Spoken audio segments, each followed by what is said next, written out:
Oh ya, jadi ekskavasi tahap kedua yang dilakukan tahun ini adalah tetap ini dibiayai dari Direktorat Pelindungan ya, Pelindungan Kebudayaan, sama dengan yang di Kumitir. Hanya memang kegiatan di sini khusus untuk rencana pengembangannya. Kalau yang di Kumitir itu adalah bagaimana menemukan dan mengidentifikasi bentuk temuannya. Nah, langkah yang kita lakukan di sini adalah kita akan mengungkap bentuk ukurannya seperti apa. Walaupun kita sudah punya gambarannya ya, dan kita sudah mengenal tempat ini bahwa ini adalah tempat pendarmaannya untuk Ratu Tribuana Tunggadewi. Nah, yang kita perlukan adalah bagaimana kita melihat strukturnya, dimensinya seperti apa, sehingga pada saat kita merekonstruksi itu bisa dikembalikan lagi. Selain itu, kita akan menata lingkungannya, akan memberi cungkup dan menyiapkan fasilitas untuk pemanfaatannya nanti. Jadi tahapan ini perlu kita lakukan agar kita bisa mempersiapkan lahan yang dibutuhkan untuk pengembangannya nanti. Ya. Kalau melihat temuan ini ada yang andesit, ada yang bata. Ini pengamatan dari arkeolog sendiri seperti apa? Iya, jadi dengan adanya tumpang tindih ya, boleh saya sebut tumpang tindih temuan seperti ini. Jadi ini memang kelihatannya bahwa bangunan ini bukan satu masa. Jadi walaupun kita tahu bahwa dalam konsep pembangunan bangunan suci pada masa Hindu itu adalah Hindu Buddha adalah ada yang istilahnya harus menerapkan konsep pancabuta. Jadi lima unsur yang harus dipadukan dalam satu bangunan. Di mana bata itu adalah bagian yang penting, walaupun dia strukturnya batu, tapi tetap menggunakan bata sebagai pelengkapnya dalam konsep itu. Ya.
Bahwa ini adalah situs Tribuana, Pak.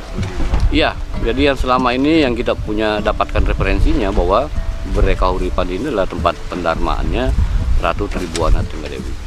Pak, kalau soal Yoni di tengah itu, Pak, itu posisinya di situ atau gimana, Pak? Nah, itu yang menjadi teka-teki kita juga, karena tidak mungkin posisi Yoni seperti itu.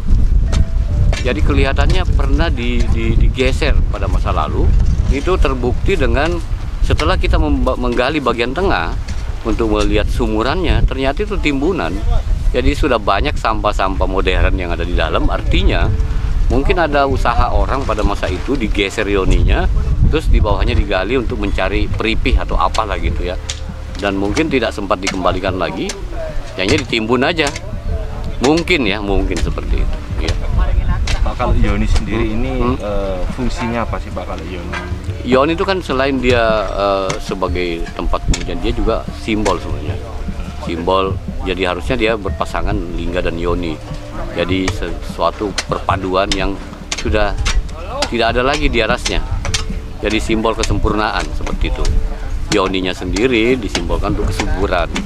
Nah seperti itu. Tapi itu konsep aslinya seperti itu. Kalau lingganya sendiri sudah tidak ditemukan atau gimana? Tidak, kita tidak mengetahui lagi ada di mana lingganya.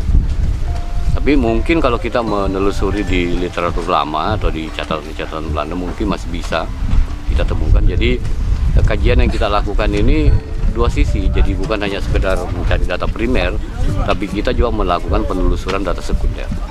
Pak,